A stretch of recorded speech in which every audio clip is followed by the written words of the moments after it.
เด้อดับพอด3นี่หอมจุดกันเด้อเอาเคียม1อย่าฟ้าใจฮ้อนเลยเฮ้ยเบาใจฮ้อนโทษว่าซั่นเด้อเบาเอาเจ้าภาพสวดๆตบมือให้ได้บ่ได้แขกเด้อตบมือสวดๆให้บ่ได้เด้อไอ้ตาคือซกดับพอด3มันจังหอมเดี๋ยวฟ้าหอมกันนะเอาเคียม1 2 3เบื้องขวาเลยยังเบื้องซ้ายมาดิยังเบื้องซ้ายเด้อเอาไปเบื้องซ้ายเนาะเบื้องซ้ายเจ้าเบาเนี่ยอันปินมาหน่อยนึงเนาะเอาเกียม1 2 3มาดิทางเจ้าสาวคนละเฮ้ยแก้มเฮานี่เนาะเจ้าเบาผนมบุญยมสีหอมขึ้นหมดนะ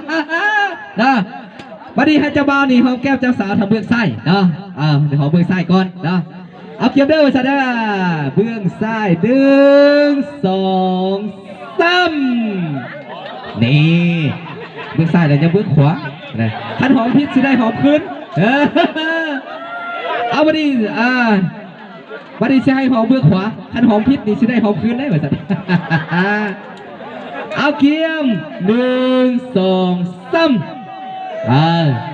หอมแก้มเลยยังบนอื่นอีตาโคซุกยังจื้ออยู่เนาะยังหน้าผากบัดนี้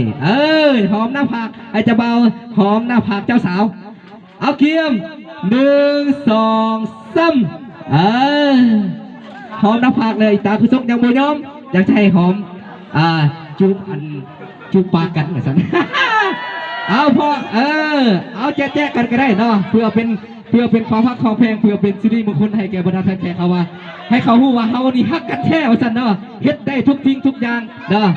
ถึงจะไปอยู่บ่ใดจะทุกข์จะยากลำบากในใดเฮาก็พร้อมสู้ซนไปนำกันนะเอาวันนี้ให้เจ้าบ่าวเจ้าสาวนี่จูบกันหอมมาสั่นหอมเอ้ยตาซกก็เว้าผิดนะเอาเคียม1 2 3ดีขอเข้าใจนำเจ้าบ่าวเจ้าสาวเนาะไปสู่